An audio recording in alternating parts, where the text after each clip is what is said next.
Nicolas Pepe est-il victime du système? C'est la question qu'on peut se poser, les gars. Depuis quelques temps, c'est très compliqué pour Nicolas Pepe en sélection ivoirienne.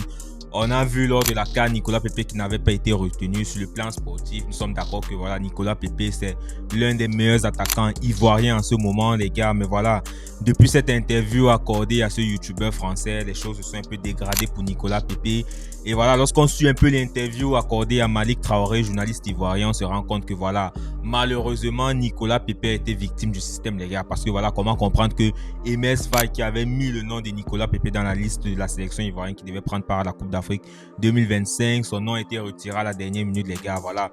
Il y a de forts soupçons du côté de la presse ivoirienne que c'est le président de la fédération qui est intervenu pour retirer le nom de Nicolas Pepe. Et si on s'en tient à tout cela, les gars, Nicolas Pepe risque de louper la Coupe du Monde 2026 avec la Côte d'Ivoire. Je rappelle que la Côte d'Ivoire est dans un groupe quand même, je vais pas dire compliqué, pas facile non plus, les gars, parce que tu as quand même l'Allemagne et l'Équateur et c'est pas facile à jouer. C'est dommage de se priver de l'un de tes meilleurs éléments pour des échéances très importantes, les gars. Nicolas Pepe qui n'a pas participé à la dernière Coupe d'Afrique des Nations, on l'a vu lors de l'élimination de la Côte d'Ivoire face à l'Égypte. Il te manquait peut-être ce joueur créatif en plus de Amad Diallo. C'est dommage vraiment que le peuple ivoirien puisse subir les caprices entre guillemets de l'élite, les gars. Dites-moi ce que vous en pensez en commentaire.